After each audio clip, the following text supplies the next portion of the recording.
Bismillahirrahmanirrahim. Assalamualaikum warahmatullahi wabarakatuh. Tentang masjid. Masjid pertama yang dibangun di bumi.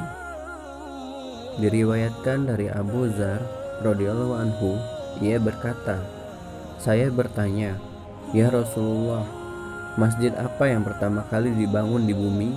Beliau menjawab, Al-Masjid Al-Haram. Saya bertanya lagi, berikutnya masjid apa? Beliau menjawab, Al-Masjid Al-Aqsa. Saya bertanya lagi, berapa lama jarak antar keduanya? Beliau menjawab, 40 tahun. Dan dimanapun kau dapati waktu sholat, sholatlah. Maka disitulah masjid, tempat sujud. Membangun masjid Nabi SAW.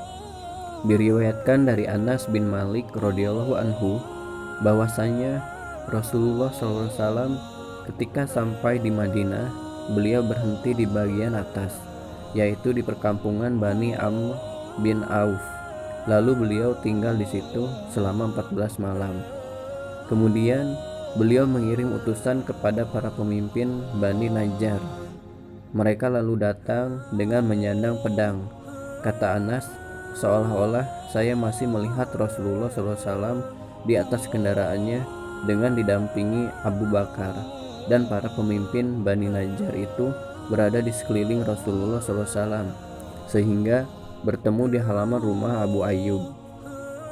Kata Anas, Rasulullah SAW senantiasa sholat ketika tiba waktunya. Beliau sholat di tempat bekas tempat kambing. Lalu beliau menyuruh membangun masjid. Kata Anas, kemudian Rasulullah SAW mengirim utusan kepada para pemimpin Bani Najjar. Mereka pun datang. Beliau mengatakan, Hai Bani Najjar, jualah kepadaku kebun kalian ini. Mereka menjawab, demi Allah, tidak kami jual. Kami tidak meminta harganya kecuali hanya mengharap ridho Allah.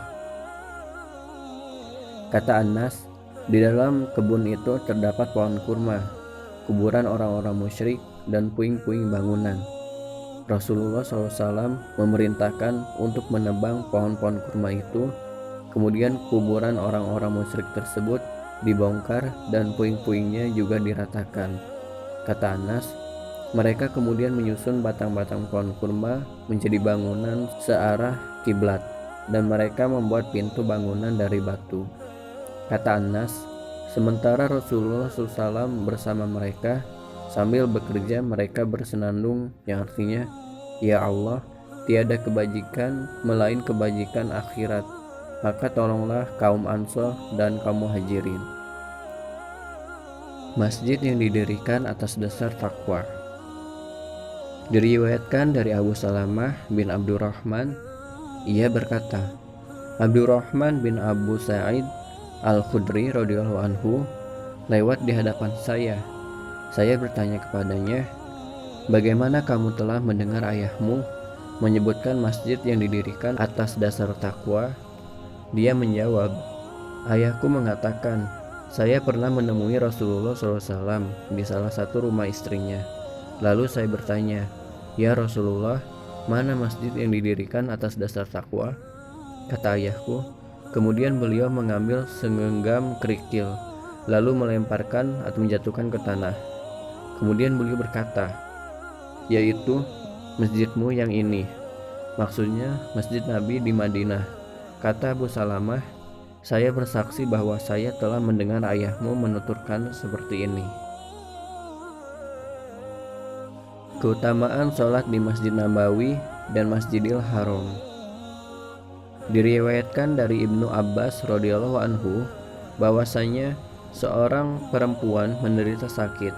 Lalu ia berkata, jika Allah memberikan kesembuhan kepada saya akan pergi untuk sholat di Baitul Maqdis.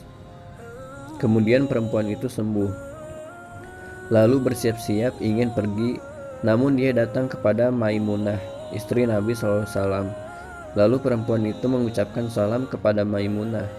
Perempuan itu memberitahukan hal tersebut kepada Maimunah.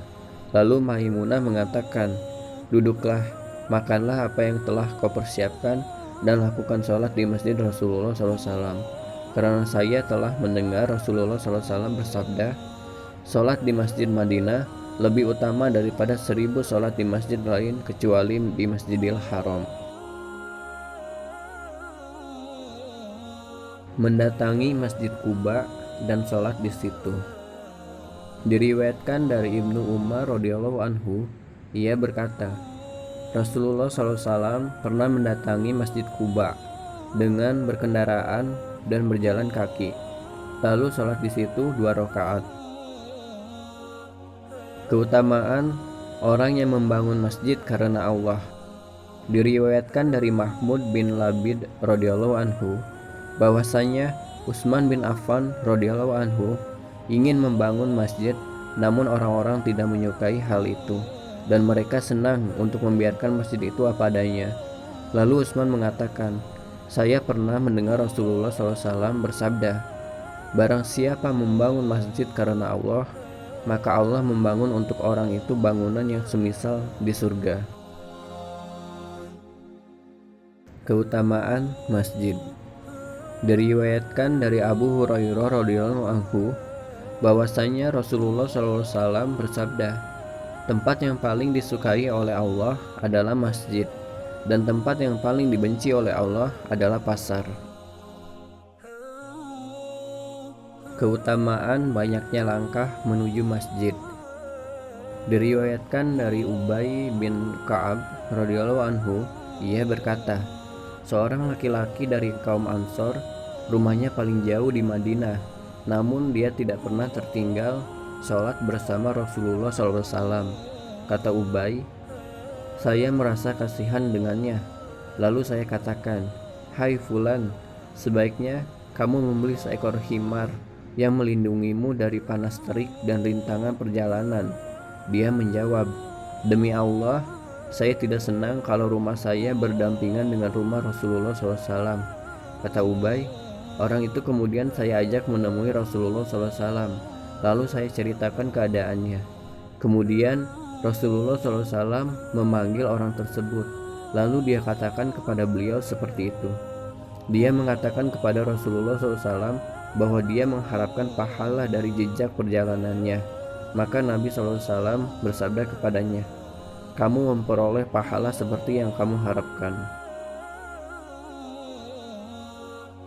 Perjalanan menuju sholat bisa menghapus dosa dan mengangkat derajat.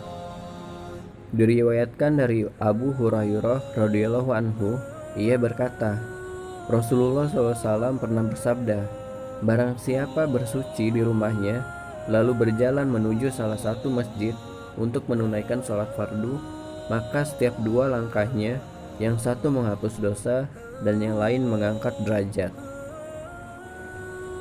Wallahu a'lam bishawab. Assalamualaikum warahmatullahi wabarakatuh.